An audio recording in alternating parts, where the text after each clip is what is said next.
In this introductory lecture, we shall take our first tentative steps towards learning to think about literature in a critical, theoretical way. The lecture will be divided into a brief overview of the nature and importance of literary theory, a summary of the approach that will be taken throughout this series, and a close look at a well-known fourfold system for defining and arranging various theoretical stances that was developed by M.H. Abrams. But first, let us ask, what is literary theory, and why should we study it? First of all, the phrase literary theory is synonymous with literary criticism and critical theory. I'll use those names interchangeably. Literary theory, literary criticism, and critical theory. What is literary theory? It marks a 2.5 millennia attempt on the part of artists and critics alike to define the exact nature, status, and social function of the arts. But I think the best way to describe literary theory to you is not in a one-sentence definition, but through a series of questions. Literary theory is all about questions and addressing those questions. Let's look at 5 questions that theory asks. The first one, what is the ultimate source of poetry? Where does poetry come from? Does it come from on high? Are we inspired by God or Plato's forms? Do they tell us what to write? Or maybe it's nature and the spirit of nature that inspires our poetry. Or then again, maybe what poetry is a form of self-expression. So maybe the source of poetry is not an external God, but an internal consciousness or an internal self-expression. We'll look at that question throughout this series. What is the source of poetry? A second question, does poetry as a fiction draw us closer to or farther away from truth? What is poetry? There are a lot of people out there that will say poetry is all lies. Why even bother reading it? And it's funny, real religious people will say that, but then sometimes real technical people will say that. It's all lies. It doesn't teach us anything. It leads us astray. Let's learn something that's practical.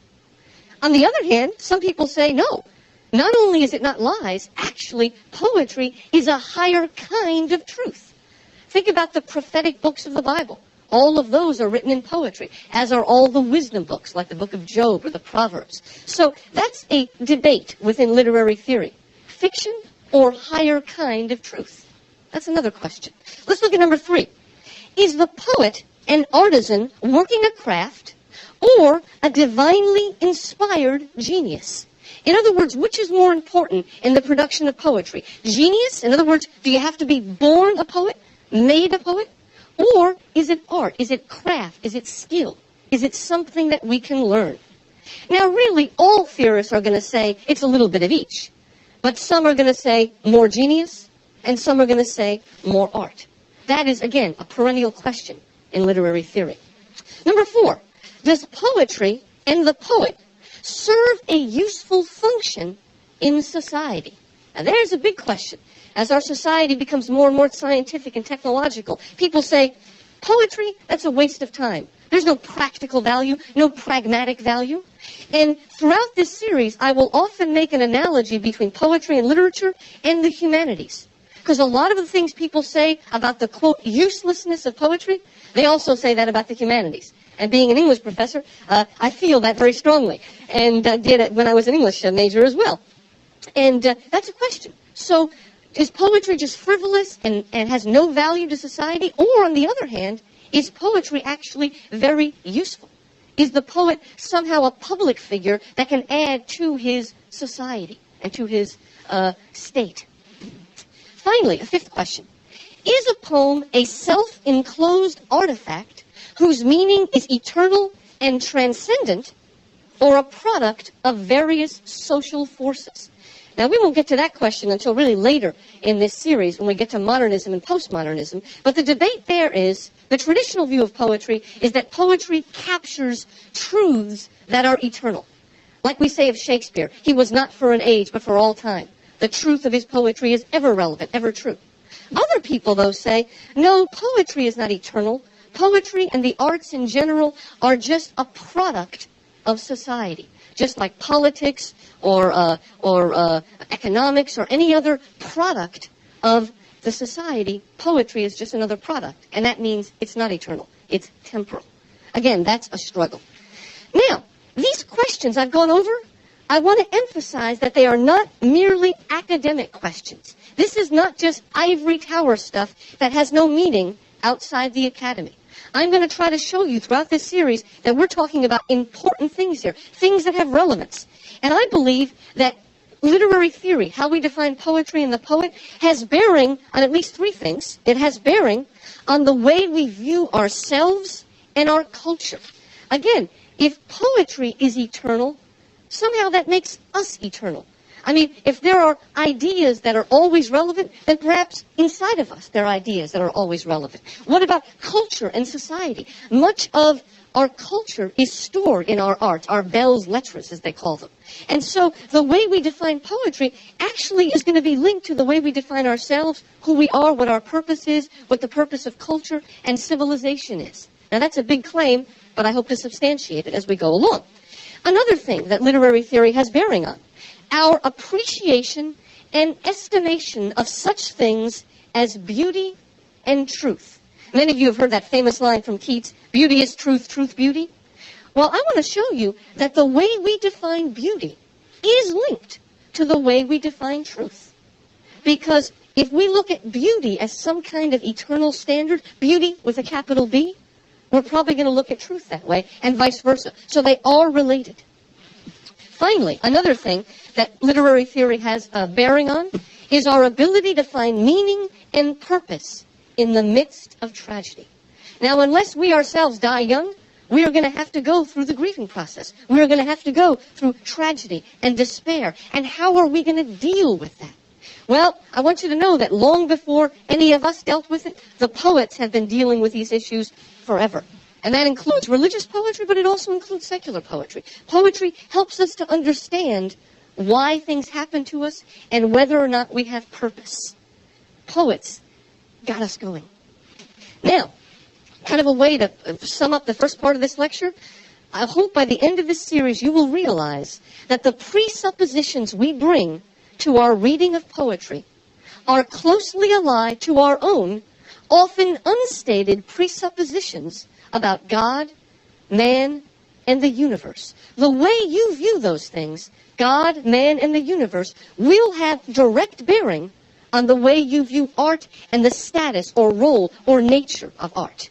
And again, I hope to convince you of that as we go along. And by the way, because of this, you're going to hear a lot of philosophy and theology in this lecture, because they go together. When you do critical theory, you can't help but bring in philosophy and theology, because again, our view of God, man, and the universe is viewed to our view of art. Finally, in the last part of this lecture, what I want to do to get you thinking theoretically is to talk about a way of looking at theories and grouping them. The great literary theorist M.H. Abrams, who's still teaching at Cornell, he's in his 80s, still working, in a book called The Mirror and the Lamp, he set forth a fourfold way of looking at literary theory. In other words, he takes all the approaches and breaks them into four categories that he calls mimetic theories, pragmatic theories, expressive theories, and objective theories. And that's what I want to explain now to get you thinking in theoretical terms.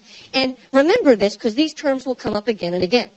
Now let me begin by giving you a little diagram for your mind. Imagine, if you will, a diagram, and at the center of the diagram is the poem, or the literary work of art. Then there are three branches coming out from the poem. Three branches, kind of like a triangle. The first branch takes the poem and attaches it to the universe. The second branch attaches it to the audience, and the third branch attaches it to the poet. Now keep that in mind as I go through. I'll keep reminding you. All right, first of all, mimetic theories. These are the oldest kind of theories, and they're interested in the first branch. In other words, they're interested in the relationship between the poem and the universe. Now, why are they called mimetic theories? The word mimesis in Greek means imitation. And mimetic theories, who are interested again in the relationship between the poem and the universe, they explore the nature of imitation, or mimesis, and they tend to view the poem as a mirror of external realities, whether natural or supernatural. In other words, what poetry is an imitation of something outside. Now, for some Mimetic people are religious, and so they believe it's imitating God or the divine. Some are more naturalistic, and so it's imitating nature. But in any sense, the idea is that poetry imitates things external to it.